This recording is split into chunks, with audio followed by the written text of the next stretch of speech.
Hey, what's up guys, iDevice Help here. Welcome back to the channel. Today I want to talk about 5 key features or changes that Apple needs to make with the next major update to iOS. And of course, this upcoming year, we're expecting iOS 14. Now, if history is any indication, every year Apple releases the first beta for the next major update towards the June timeframe, which is at WWDC. So in 2020, we will most likely see the first beta for iOS 13 on June 2020. So that puts us about 6 months away since the filming of this video. So let's see how many of these features in the future Apple will add.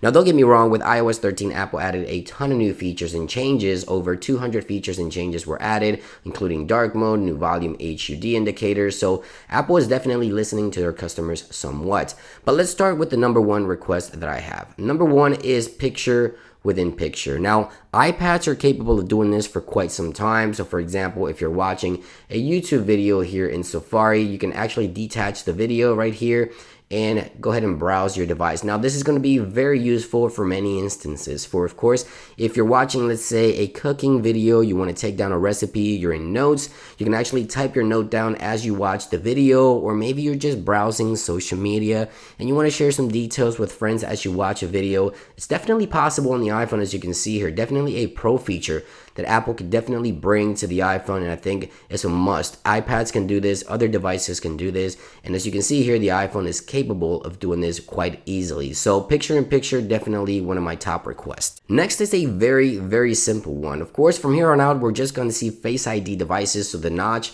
is not going anywhere anytime soon. We still have at least 2 more models of iPhone before the notch can completely be gone. At least that's what the rumors indicate. So with the iPhone 11 as it stands right now in iOS 13, all we get is a battery icon indicator on this status bar. It doesn't tell us anything about the battery, really anything. You can't really tell what the percentage is right now. So we have to pull down Control Center in order to see that. Now here on this iPhone, as you can see, I can actually see 95%. It just makes sense. Next, let's talk about true multitasking. Now, on iPads, we can actually do 2 apps side by side, and that's definitely useful as well. I know a lot of you guys have been requesting this one.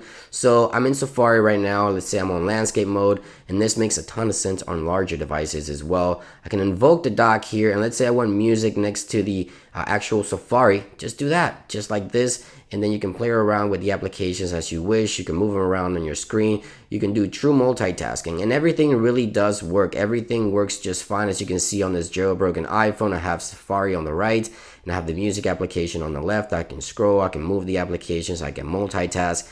It's very useful, and I think Apple should definitely make a lot of these changes to iOS on the upcoming iOS 14. Now, also want to talk about Siri. Now, Siri definitely is intrusive on the iPhone as it sits right now. When you invoke it, whether you have a simple question or not, it takes up the entire display.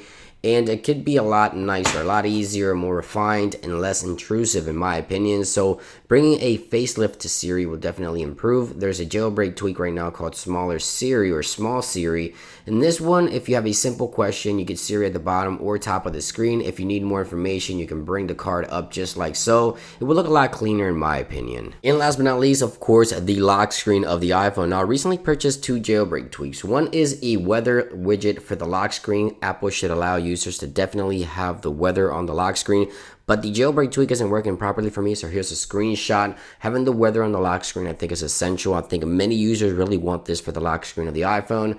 And number 2, for the lock screen, I also purchased Jumper, but it isn't working for me either. I'm not sure what's going on, but this one allows you to add multiple extensions to the lock screen of the iPhone, not just the camera or the flash, but you can add any other extension in the application, say the music app or maybe Safari or any other extension. So further customizations with weather and additional extensions with iOS 14 for the lock screen will definitely be a home run. And that pretty much sums it up. That's about 6 changes. I wanted to share 5, but there's just so much that I think Apple has room to improve. And let me know in the comments down below, what do you think Apple should change? Are you agreeing with some of the ones that I talked about in this video? I want to say thank you for watching, and I'll see you guys on the next one.